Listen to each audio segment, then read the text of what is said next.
नमस्कार, आप देख रहे हैं के न्यूज इंडिया। मैं हूं आपके साथ गरिमा वाजपेयी।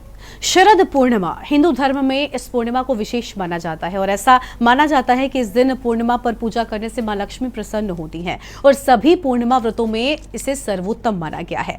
लक्ष्मी के साथ साथ चंद्रदेव की भी आज के दिन पूजा होती है और हिंदू पंचांग के अनुसार इस साल शरद पूर्णिमा मनाई जाएगी, लेकिन रात में चंद्र ग्रहण होगा। जी हाँ, चंद्र ग्रहण इस तिथि के महत्व को क्या कर रहा है, इसमें क्या बदलाव लेकर आ रहा है, इसी को लेकर हम करेंगे विस्तार से बातचीत। आज हमारे साथ में खास मेहमान यहां पर पहुंच चुके हैं, डॉक्टर स्वाति सक्सेना जी, और जो कि एक एस्ट्रोलॉजर भी हैं, वैदिक ज्योतिष का ज्ञान रखती हैं और एक लंबा अनुभव इस फील्ड में उनको है। मैम, शरद पूर्णिमा विशेष तौर पर पूर्णिमा के चांद का महत्व होता है, चांद की पूजा होती है शरद पूर्णिमा पर और बहुत कुछ इसका महत्व, तिथि का महत्व बहुत बड़ा है हिंदू धर्म में। लेकिन चांद की पूजा, शरद पूर्णिमा की पूजा और चांद पर ग्रहण कैसे देख रहे हैं आप सर? देखिए, शरद पूर्णिमा अपने में विशेष है, पूर्णिमा तिथि ही अपने में विशेष है। हमारे वैदिक ज्योतिष को ले लें, सनातन धर्म को ले लें, हर व्रत उपवास, हर शुभता कहीं ना कहीं चंद्रमा के इर्द गिर्द मौजूद है। इसलिए चंद्र उदय और चंद्रमा जब पूर्ण 16 कलाओं के साथ व्याप्त होते हैं तो उस समय पूजन अर्चन और उनकी ऊर्जा लेने का विशेष महत्व है। पर शरद की ये पूर्णिमा और भी विशेष हो जाती है क्योंकि इस दिन माँ लक्ष्मी को प्रसन्न करना आसान होता है। श्री कृष्ण की उपासना करने से कहीं ना कहीं जीवन में समृद्धि प्राप्त होती है और इस दिन तो वृंदावन में श्री ठाकुर जी रात में चंद्र ऊर्जा में कहीं ना कहीं महारास करते हैं और हर जगह व्याप्त रहते हैं, ऐसा भक्त अनुभव करते हैं। आज की रात तो शक्ति और कहीं ना कहीं समन्वय की रात है और भगवान कृष्ण की ऊर्जा प्राप्त करने की रात है, ऊर्जा की रात है। पर इस पर ग्रहण का आना इसको हर तरह से अपशगुन के रूप में नहीं देखा जा सकता। ग्रहण का अर्थ है कहीं ना कहीं थोड़ी देर के लिए चंद्र ऊर्जा थमी, रुकी और पृथ्वी पर उसका संचार नहीं हुआ। तो हमारे सनातन धर्म में भगवान कृष्ण के जितने उपासक हैं इसको तो और आनंद का समय मानते हैं क्योंकि ग्रहण में ऊर्जा जब बाधित होती है, पृथ्वी तक नहीं आती, पर जब वो आना आरंभ करती है, ग्रहण मोक्ष को प्राप्त होता है, तो वो कहीं ना कहीं बहुत ऊर्जावान समय होता है और उस ऊर्जा को जरूर ग्रहण करना चाहिए। बिल्कुल बिल्कुल, आपने बड़े ही अच्छे शब्दों में इस चीज को बताया है और देखिए हम इस पर विस्तार से और चर्चा करेंगे, लेकिन उससे पहले ग्राफिक्स के जरिए हम बताते हैं कि आखिर ये चंद्र ग्रहण कहां पर दिखाई देने वाला है। तो 28 अक्टूबर की रात को पूरे भारत में चंद्र ग्रहण देखा जा सकता है और देखिए 28 अक्टूबर की रात से चंद्र ग्रहण की शुरुआत होगी और आपको बता दें कि एशिया में, यूरोप, ऑस्ट्रेलिया, अफ्रीका, नॉर्थ में चंद्र ग्रहण देखने को मिलने वाला है। यानी इन सभी जगहों पर चंद्र ग्रहण का असर और साफ तौर पर इसे देखा जा सकेगा। अमेरिका, पैसिफिक, हिंद महासागर में भी चंद्र ग्रहण दिखाई देगा। तो ये वो सारी जगह है जहां पर चंद्र ग्रहण देखने को मिलने वाला है। ग्राफिक्स के जरिए हम आपको दिखा रहे हैं कि आखिर चंद्र ग्रहण कहां पर पड़ेगा और कहां पर देखने को मिलेगा। तो यह हम बातें आपको हम बता दें आज शरद पूर्णिमा के मौके पर और साथ ही भारत में सूतक और ग्रहण का समय क्या रहने वाला है वो भी आपको हम बताते हैं। 28 अक्टूबर की रात को 1:05 से चंद्र ग्रहण की शुरुआत हो जाएगी। हालांकि सूतक का समय 9 घंटे पहले से होता है और रात 1:44 ग्रहण का मध्य रहेगा। यानी 1 बजे से ग्रहण की शुरुआत, जिसके बाद ये चलता जाएगा और रात 2:24 पर ग्रहण खत्म होने की बात सामने आ रही है। यानी 2:24 तक चांद पर ग्रहण रहेगा। आज शरद पूर्णिमा का मौका है, पूनम का चांद कहा जाता है। शरद पूर्णिमा पर चांद का विशेष महत्व, लेकिन आज के ही मौके पर चांद पर ग्रहण, इसी को लेकर चर्चा हो रही है। और साथ ही साथ देखिए समय कितना रहने वाला है वो भी हमने आपको दिखाया। 2023 के बाद अगला चंद्र ग्रहण अब 2024 में होगा। यानी एक तरीके से ये साल का आखिरी चंद्र ग्रहण भी हम इसे कह सकते हैं और इस पर हम और भी विस्तार से बात करेंगे। 2024 में 17 से 18 सितंबर के बीच में चंद्र ग्रहण होगा, तो ये वो तिथि है जब चंद्र ग्रहण देखने को मिल सकता है 2024 में, यानी 2023 का ये आखिरी चंद्र ग्रहण होगा और 2024 में पड़ने वाला चंद्र ग्रहण भारत में भी देखने को मिलेगा। यानी भारत में भी चंद्र ग्रहण 2024 में जो पड़ेगा, जैसे सितंबर में बताया जा रहा है कि 15 से 14 सितंबर के बीच में होगा, वो देखने को मिलेगा। और शरद पूर्णिमा पर क्या करना है वो भी जान लीजिए ग्राफिक्स के माध्यम से। रात में मां लक्ष्मी की आपको विधिवत पूजा करनी है, मां लक्ष्मी की पूजा होती है। हनुमान जी के सामने चौमुखी दीपक भी आप अगर चाहें तो जला सकते हैं। हालांकि इसमें क्या और बदलाव कर सकते हैं वो हम स्वाति जी से भी जानेंगे। और फिलहाल ये बड़ी बातें हम आपको बता रहे हैं। तुलसी माता की पूजा करना शुभ माना जाता है और ये भी होता है कि जो खाना रखा होता है घर पे, ये भी मान्यता होती है कि उस पर तुलसी दल डाला जाता है उसमें। और इस सब को लेकर विस्तार से बातचीत करेंगे। अभी शाम के समय मां तुलसी की पूजा की बात सामने आ रही है, तो ये वो जरूरी काम है जो आप शरद पूर्णिमा के दिन कर सकते हैं। तो देखिए, शरद पूर्णिमा के दिन क्या कुछ खास करना है वो हमने आपको बताया।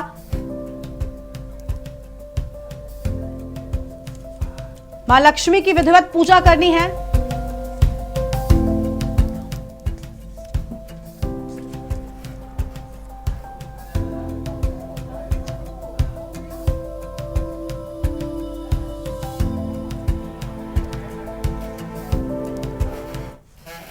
तो देखिए, ग्राफिक्स के जरिए हमने आपको बताया कि आप शरद पूर्णिमा के दिन जब ग्रहण है चांद पर क्या कुछ कर सकते हैं। लेकिन स्वाति जी हमारे साथ में मौजूद है, ये आपको विस्तार से बताएंगी, बारीकियां बताएंगी। मैम, चंद्र ग्रहण को लेकर हमने बात कर ली, आपने बताया कि भाई इसका क्या कुछ ऐसा होने वाला, और शरद पूर्णिमा से इसका कनेक्शन पर भी बात हुई। लेकिन सबसे बड़ा सवाल जो सबसे ज्यादा दर्शक जानना चाहते हैं, शरद पूर्णिमा के दिन एक और रिवाज है जो आम घरों में होता है, वो होता है खीर बनाकर छत पर रखने का। और ये मान्यता होती है कि इस खीर में अमृत वर्षा होगी। लेकिन अब जब चंद्र ग्रहण है, एक तरफ ये भी कहते हैं कि इस दौरान कुछ बनाना नहीं चाहिए, तो क्या करना है, खीर को लेकर क्या करना है? देखिए, सबसे पहले जो आपने अभी इतना विस्तार से बताया कि शरद पूर्णिमा पर कैसे कैसे उपासनाएं की जाती हैं, पर ठाकुर कृपा से ये अंतर्मुखी पूजन का समय है। ये बाह्य किसी भी तरह के भगवान को स्पर्श नहीं किया जाएगा। 4 बजे के बाद, 4 बजे से सूतक आरंभ हो जाएगा। इसके बाद कोई लक्ष्मी पूजन नहीं होगा, किसी तरह का दीप प्रज्वलन नहीं होगा, कपाट बंद होंगे भगवान के।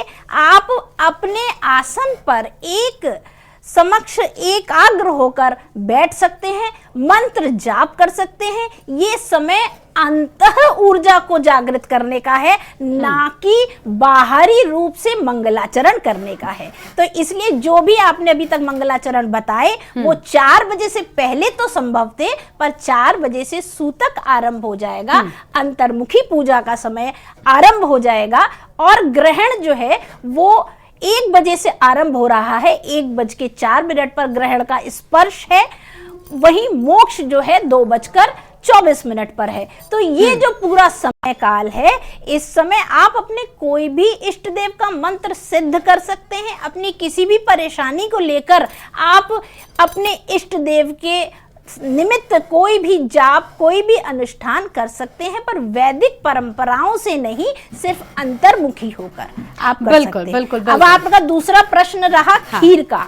देखिए, खीर बनाना प्रचलित है क्योंकि 16 कलाओं से पूर्ण चंद्रदेव विराजमान होते हैं आकाश पर। शरद पूर्णिमा पे श्री ठाकुर जी महाराज करते हैं शरद पूर्णिमा पर, तो चंद्रमा की ऊर्जा अमृत स्वरूप पृथ्वी पर बरसती है। पर यह समय ग्रहण का है, इसलिए जिनको भी खीर बनानी है उनको खीर 4 बजे से पहले बना लेनी है। उसमें तुलसी दल डाल देना है या कुशा डाल देनी है। और कुछ लोग जो बहुत ज्यादा अनुकूलता से करना चाहते हैं वो ग्रहण के मोक्ष यानी 2:30 बजे के बाद खीर बनाएं और उसे चंद्र ऊर्जा में रखें। और जो लोग 4 बजे बना लेंगे आज सूतक से पहले, वो भी 3 बजे के बाद ग्रहण के मोक्ष के बाद उसे चंद्र ऊर्जा में रखकर मां लक्ष्मी को अर्पित करें और अपने पूजा स्थल को गंगा जल से पवित्र कर कर, स्नान ध्यान कर कर, नियमित पूजा पाठ, पूर्णिमा की जो उपासना है, जो ठाकुर की उपासना है, उसमें रत रहे, मां लक्ष्मी का पूजन करें। बिल्कुल, तो मां लक्ष्मी की पूजा कर सकते हैं, लेकिन किस तरीके से करनी है ये स्वाति जी ने बड़े ही अच्छे शब्दों में बताया है। और देखिए स्वाति जी, जब भी कोई ग्रहण होता है उसका कुछ कुछ राशियों पर विशेष तौर पर असर माना बिल्कुल, जाता है, लेकिन इस ग्रहण का किन राशियों पर सबसे ज्यादा बिल्कुल असर है? सही, आपने बहुत अच्छा प्रश्न किया। ये ग्रहण जो है अश्विनी नक्षत्र मेष राशि में होने जा रहा है। तो मेष राशि वालों को, यानी मंगल प्रधान राशियां जो हैं, उनको तो थोड़ा सा सचेत रहने की आवश्यकता है।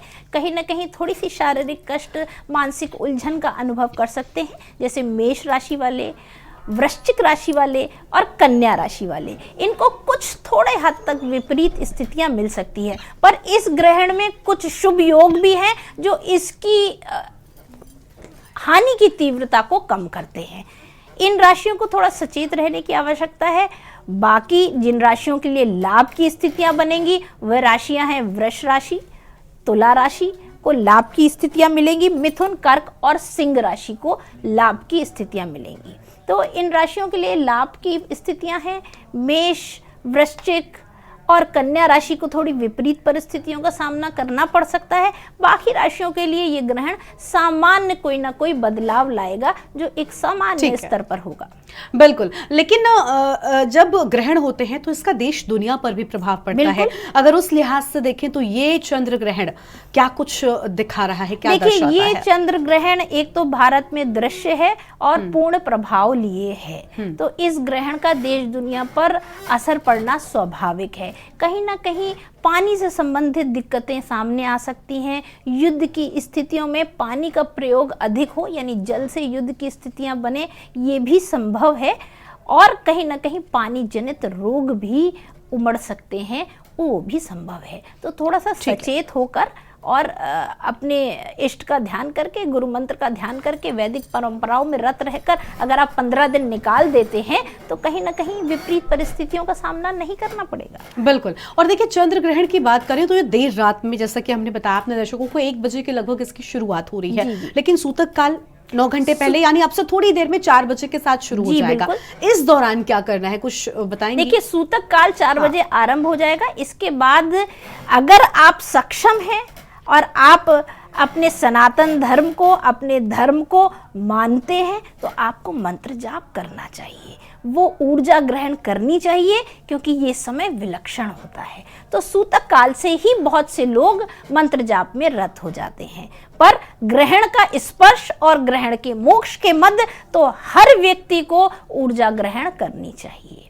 इसलिए मंत्र जाप करना आवश्यक है ग्रहण के समय। सूतक के समय खाना पीना नहीं खाना चाहिए।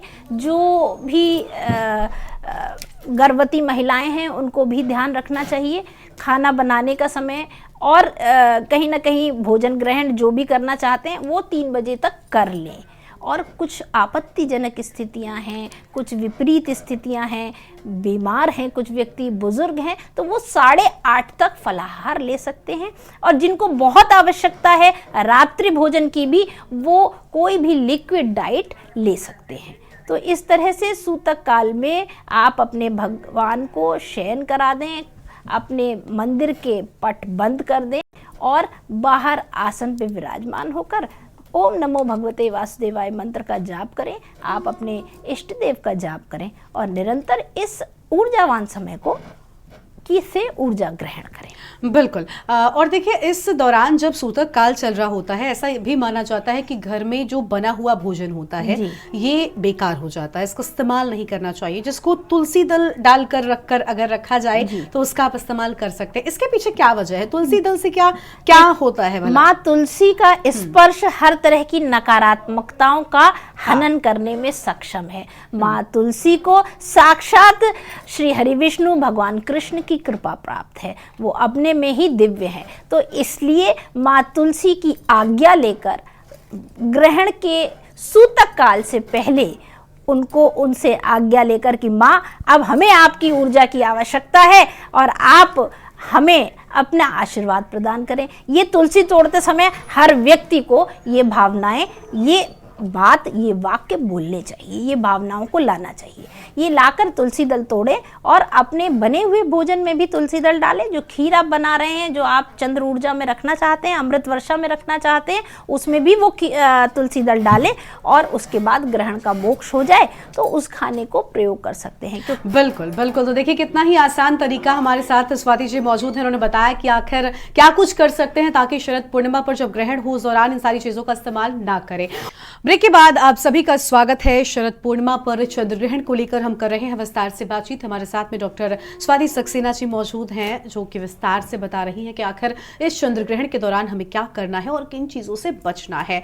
स्वाति जी, चंद्र ग्रहण या फिर कोई भी ग्रहण होता है उस दौरान ये भी माना जाता है कि हमें भोजन नहीं करना चाहिए, हमें सोना नहीं चाहिए। बहुत से लोग ये भी कहते हैं सिलाई नहीं करनी चाहिए, किसी भी कपड़े में बुनाई नहीं करनी चाहिए। इन सब के पीछे वजह भला क्या है आखिर? देखिए, दो अलग बातें हो गई। एक सोना नहीं चाहिए यानी आराम को त्यागना चाहिए, और एक आपका प्रश्न हुआ कि सिलाई नहीं करनी चाहिए या कोई निगेटिव या धारदार चीजें जो हैं उनका इस्तेमाल नहीं करना चाहिए। जब कोई ऊर्जावान चीज जो हमको संचालित कर रही है, देखिए हम आप जो है सूर्य ऊर्जा और चंद्र ऊर्जा से ही संचालित हो रहे हैं। जब वो ऊर्जा थोड़ी समय के लिए बाधित है तो नकारात्मकता अधिक है। उस नकारात्मकता में मानसिक स्तर पर या शारीरिक स्तर पर कोई परेशानी हमको परेशान कर सकती है। उस समय अगर हम कोई धारदार चीज लिए हैं या कोई ऐसी चीज लिए जो हमको अधिक नुकसान कर सकती है, हमारा मानसिक स्तर भी उस ऊर्जा को ग्रहण नहीं कर पा रहा, तो कहीं ना कहीं नकारात्मकता से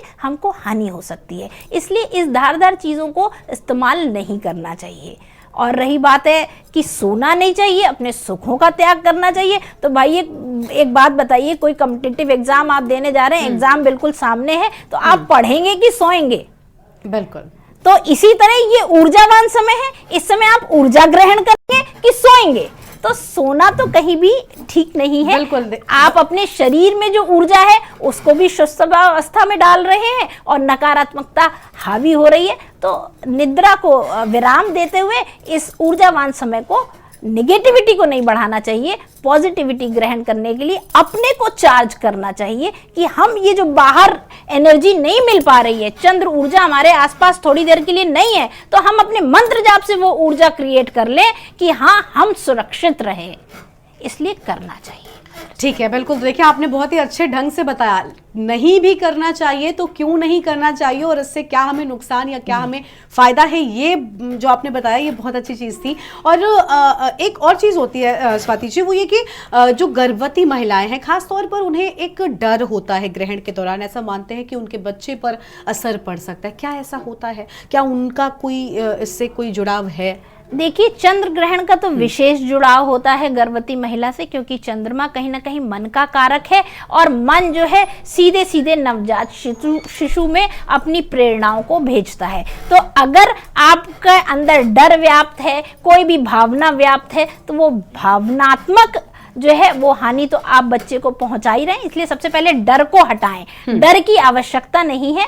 ये एक नव बीज आपके अंदर अंकुरित हो रहा है, उसको सुरक्षात्मक दृष्टि से हम जब पॉजिटिव एनर्जी जिससे हम संचालित हो रहे हैं वो नहीं आ रही, तो यानी कि सराउंडिंग्स में नेगेटिविटी है, तो उस नेगेटिविटी से हम उस बच्चे को सुरक्षित रखने का प्रयास करते हैं। क्योंकि जब पोषण चाहिए, पोषण मिल नहीं पा रहा, तो नकारात्मकता हावी होकर कुछ ना कुछ हानि पहुंचा सकती है। इसलिए निश्चित तौर पर गर्भवती महिलाओं को अपनी सुरक्षा हेतु मेन उद्देश्य ग्रहण का यही होता है कि ऊर्जा आ नहीं पा रही, अब हमें अपनी सुरक्षात्मकता को बढ़ाना है मंत्र जाप से। इसलिए शांति से रहकर, ऊर्जा से, नेगेटिव एनर्जी से जितना दूर रह सके उससे दूर रहते हुए आराम से उस समय को निकालें। कोई भी कंफ्यूजन या कोई भी भ्रम की स्थिति में ना रहें। ये सारी चीज़ें साइंटिफिक हैं और इसको समझकर करें। जगें, कोई भी मंत्र जाप करें और भगवान का स्मरण करें। और इस समय कोई कटने वाली चीज़ है, कोई धारदार चीज़ है, उसका प्रयोग नहीं करें। कोई नकारात्मक थॉट्स को नहीं लाएं। देखिए, मन का कारक है, विचारों का बहुत बहुत बड़ा योगदान होता है इस ग्रहण में। इसलिए सात्विक विचारों के अधीन रहें तो आपके बच्चे पर भी उसका प्रभाव पड़ेगा और निश्चित तौर पर आपको कोई दिक्कत नहीं होगी। इसलिए ग्रहण से घबराएं नहीं, इसको आपदा का समय ना समझें, अवसर समझें। बिल्कुल, तो देखिए डरना नहीं है, सिर्फ और सिर्फ उन उपायों का पालन करना है जो हमें स्वाति जी ने बताया है। अगर आप इन सभी चीज़ों का पालन करेंगे तो ये चंद्र ग्रहण आपको कोई नुकसान नहीं पहुंचा सकता है। देखिए हमने चंद्र ग्रहण पर किन राशियों को असर होगा इन सबको लेकर बात की। मैं सीधे तौर पर एक आखिरी सवाल आपसे करना चाहूंगी कि इस दौरान सूतक शुरू होने को बस कुछ मिनट बाकी है, 4 बजे से इसकी शुरुआत हो जाएगी। तो ऐसे में अभी से क्या ये सब शुरू कर दें या फिर चंद्र ग्रहण जब पड़ेगा उस दौरान ही इन सारी चीजों का पालन देखिए करना है? अभी से जो लोग कर सकते हैं, सक्षम हैं, क्योंकि कार्यरत लोग होते हैं, अपने वर्किंग स्टाइल को ऑप्ट किए हुए होते हैं, तो अपने कार्य को करते हुए, संपूर्ण करते हुए जब ग्रहण का समय आए तो उस समय तो ये विशेष रूप से करना चाहिए। अभी आप अपने घर के देवी देवताओं को शयन कराएं, अपने पूजा के पट बंद करें, और कहीं ना कहीं ये जो गंगा जल हर जगह डालना है, और कहीं ना कहीं ये जो तुलसी दल डालना है, इस प्रक्रिया में रहें। और सूतक काल में भी अगर बैठना चाहें तो इन सब मंत्र जाप में आप बैठ सकते हैं, पर ग्रहण के समय ज़रूर बैठें। बिल्कुल, यानी सूतक काल में जो बताया है स्वाति जी ने, उन सबको भी अगर आप करेंगे तो कहीं ना कहीं एक बहुत खास समय है, जैसा कि स्वाति जी ने कहा कि ये ऊर्जा ग्रहण कर पाने का समय है। इसलिए अपने आप को इस लायक बनाएं कि आप वो ऊर्जा जो ईश्वर से हमें मिलने वाली है उसे ग्रहण कर सके। तो शरद पूर्णिमा पर आज क्या कुछ आपको करना है, क्या नहीं करना है, इसको लेकर हमने स्वाति जी से कई सारे सवालों के जवाब लिए। स्वाति जी बहुत शुक्रिया आपका आज हमारे इस खास कार्यक्रम में आने के लिए, अपना कीमती समय देने के लिए और हमारे दर्शकों के इतने सारे सवालों के जवाब देने के लिए। तो शरद पूर्णिमा के दिन पूनम के चांद की पूजा होती है, मां लक्ष्मी की पूजा होती है, खीर का महत्व होता है। सबको लेकर हमने कई सारे सवालों के जवाब जाने हैं और साथ ही ये जाना कि चंद्र ग्रहण जो आज चांद पर पड़ रहा है उसका किन राशियों पर होगा असर, देश दुनिया में क्या होगा प्रभाव। हमारे इस खास कार्यक्रम में इतना ही। आप बने रहिए के न्यूज़ इंडिया के साथ। नमस्कार।